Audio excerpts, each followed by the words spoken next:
We live in a great day of temple building around the world, and the adversary surely is mindful of the increasing number of temples that now dot the earth.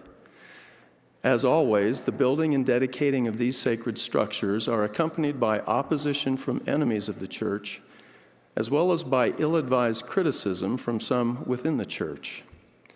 Such antagonism is not new. In 1861, while the Salt Lake Temple was under construction, Brigham Young encouraged the saints, quote, "If you wish this temple built, go to work and do all you can. Some say, I do not like to do it, for we never began to build a temple without the bells of hell beginning to ring. I want to hear them ring again. All the tribes of hell will be on the move. But what do you think it will amount to? You have all the time seen what it has amounted to." Close quote. We as faithful saints have been strengthened by adversity and are the recipients of the Lord's tender mercies.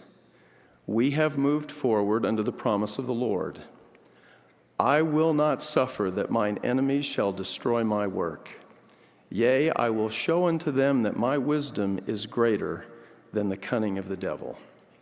For many years, Sister Bednar and I hosted faithful men and women as devotional speakers at Brigham Young University, Idaho. Many of these speakers were emeritus or released members of the 70 who had served as temple presidents following their service as general authorities. As we talked with these stalwart leaders, I always asked this question: what have you learned as a temple president that you wish you had better understood when you were a general authority? As I listened to their answers, I discovered a consistent theme that I would summarize as follows. I've come to better understand the protection available through our temple covenants and what it means to make an acceptable offering of temple worship.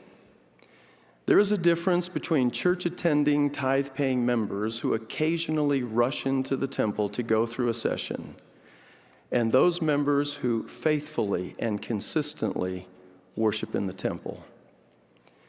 The similarity of their answers impressed me greatly.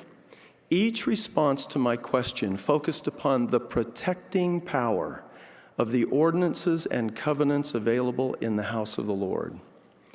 Their answers precisely paralleled the promise contained in the dedicatory prayer offered upon the Kirtland Temple in 1836.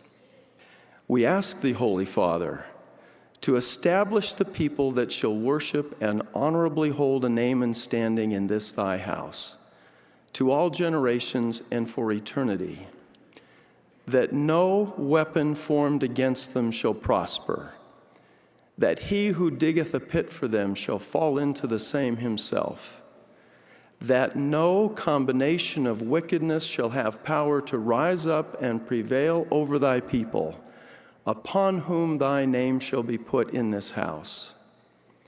And if any people shall rise against this people, that thine anger be kindled against them. And if they shall smite this people, thou wilt smite them. Thou wilt fight for thy people as thou didst in the day of battle, that they may be delivered from the hands of all their enemies. Dear brothers and sisters, please consider these verses in light of the current raging of the adversary and what we have discussed about our willingness to take upon us the name of Jesus Christ and the blessing of protection promised to those who honorably hold a name and standing in the holy temple. Significantly, these covenant blessings are to all generations and for all eternity. I invite you to study repeatedly and ponder prayerfully the implications of these scriptures in your life and for your family. We should not be surprised by Satan's efforts to thwart or discredit temple worship and work.